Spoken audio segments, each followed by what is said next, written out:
Monsoon सत्र उम्मीदों पर खरा नहीं उतरा।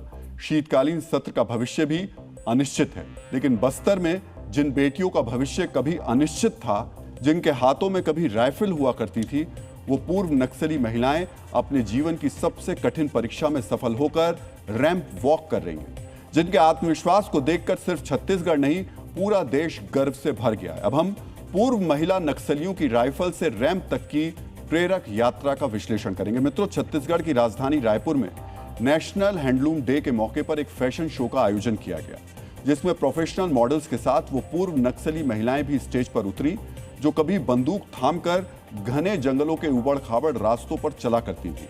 आज आपको जानना चाहिए इन पूर्व महिला नक्सलियों के जीवन में 360 डिग्री का बदलाव कैसे आया।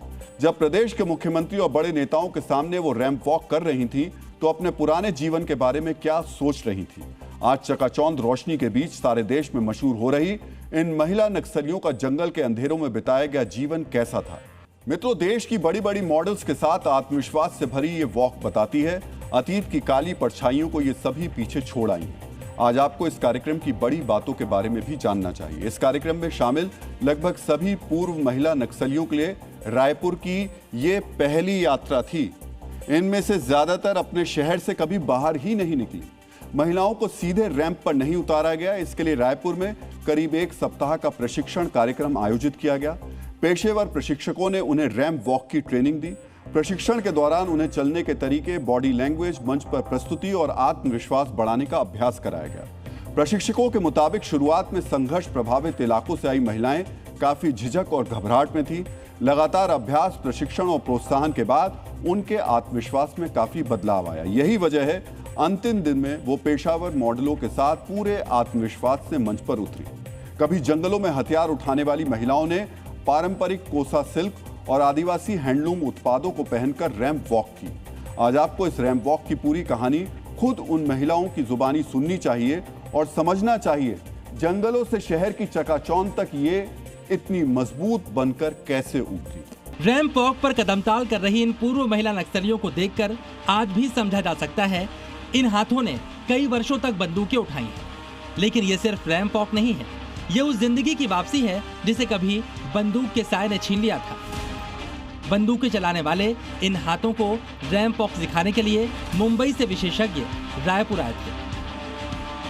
हम इसका कैसे बैठना, कैसे खाना, ऐसे बोलने से मैं ऐसे सोच के बैठना, चलना, रुकना सोच के ऐसे समझाने से मैं जूता ऐसा पहनना, कपड़ा ऐसा पहनना, ऐसा घुमाना, ऐसा जाना, भी सब सिखाएंगे। जिन आंखों ने कभी जंगल के अंधेरे देखे थे, आज उन्हीं आंखों में रोशनी, सपने और भविष्य की चमक है। रायपुर इन्हें अपने सपनों की मंजिल जैसा लगा। बड़ा पेशन कार्यक्रम में देखने से भी मेरे को भी अच्छा लग रहा है और रायपुर घुमाने से भी अच्छा लग रहा है। पूनम आज से 19 साल पहले एक मिशन के साथ जंगलों के अंदर गई थी। तब उनके जीवन का उद्देश्य बिल्कुल अलग था, लेकिन आखिरी वक्त में मालूम चला वो जिस मिशन के लिए वहां गईं, शायद उनके साथी उस राह से भटक चुके थे और आखिर में वो जिंदगी की तरफ वापस लौट आए। आज इनके चेहरे पर मुस्कुराहट है, क्योंकि जिन कानों में कभी बारूद की आवाज गूंजती थी, वहां पर आज तालियों की गूंज है। और यही है बदलते बस्तर की सबसे खूबसूरत तस्वीर। इनमें से कुछ महिलाओं को समझाया गया था कि वो जमीन और जंगल को बचाने के लिए युद्ध लड़ रही हैं, इसलिए वो जंगलों के अंदर गईं। कुछ महिलाएं इसलिए नक्सली बन गईं क्योंकि उनके गांव से कई लड़कियां नक्सली बनने जा रही थीं और वो किसी को नक्सलियों के नियम से नक्सली बना दिया गया।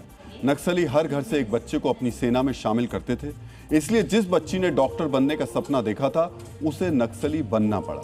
इन सभी महिलाओं, लड़कियों ने ऐसी जिंदगी जी है जिसके बारे में सोचकर भी रोंगटे खड़े हो जाते हैं। बस्तर की इन बेटियों का जंगलों से निकलकर रैंप तक पहुंचना कितनी बड़ी बात है, और जो लोग इनकी पुरानी जिंदगी के बारे में जानते हैं, वो इन्हें इस तरह रैंप वॉक करते देख क्यों भावुक हो रहे हैं। ये सभी महिलाएं जो अब रैंप वॉक कर रही हैं, पुनर्वास के बाद आम महिलाओं की तरह जिंदगी काट रही हैं। एक वक्त नक्सली संगठन की ये बड़ी ताकत थी। रायपुर में रैंप वॉक करके सुर्खियों में आई ये सभी पूर्व महिला नक्सली राजधानी से 282 किलोमीटर दूर बस्तर में एक्टिव थी। इस क्षेत्र में नक्सली कैडर में महिलाओं की हिस्सेदारी करीब 40 से 45% तक रही है, यानी लगभग हर 10 नक्सलियों में 4 महिलाएं होती थी। ये महिलाएं सहायक भूमिका में नहीं थी। महिला कैडर हथियार लेकर पीएलजीए के सशस्त्र दस्तों में शामिल होती थी और जंगलों में ऑपरेशन, गश्त और सुरक्षा घेरे में मजबूत भूमिका निभाती थी। गांव में महिलाओं की आवाजाही आसान होने के कारण इनका इस्तेमाल सूचना जुटाने, ग्रामीण नेटवर्क बनाने और सुरक्षा बलों की गतिविधियों पर नजर रखने में इस्तेमाल किया जाता था। महिलाओं की लड़ाकू भूमिका के बड़े सबूत भी मिले हैं। 2025 के कर्रे गुटालू हिल ऑपरेशन में बरामद 31 नक्सलियों के शवों में 16 महिलाएं थीं, यानी मृत कैडर में आधे से ज्यादा महिलाएं थीं। जंगल में महिलाओं की लड़ाकू हिस्सेदारी 40 से 45% तक होने के बावजूद उपलब्ध 2018 के आकलन में सीपीएम की सर्वोच्च सेंट्रल कमेटी में कोई महिला सदस्य नहीं थी, यानी जोखिम और लड़ाई में बड़ी हिस्सेदारी होने के बावजूद शीर्ष निर्णय लेने वाली व्यवस्था में इनको बेहद कम प्रतिनिधित्व मिलता था। फिलहाल बचे कुचे नक्सल कैडर में महिलाओं की संख्या अब ना के बराबर बची है। आंकड़ों के मुताबिक मार्च 2026 में बस्तर में आत्मसमर्पण करने वाले 108 माओवादियों में 44 महिलाएं थी। 2016 से 2026 के दौरान 400 से ज्यादा पूर्व महिला नक्सलियों के सफलतापूर्वक उनको पुनर्वास किया गया है, यानी वो आम लोगों की तरह अपनी जिंदगी अब बिता रही हैं। हथियार डालने वाली सभी नक्सलियों को पुनर्वास केंद्र में रोजगार कौशल सिखाया जा रहा है, जिससे वो अपने आप को, अपने जीवन को अब तैयार कर रही हैं। लेकिन रैंप वॉक के बाद जिस तरह का सम्मान और अपनापन इन्हें मिला है, इनका आत्मविश्वास अब और ज्यादा बढ़ गया है।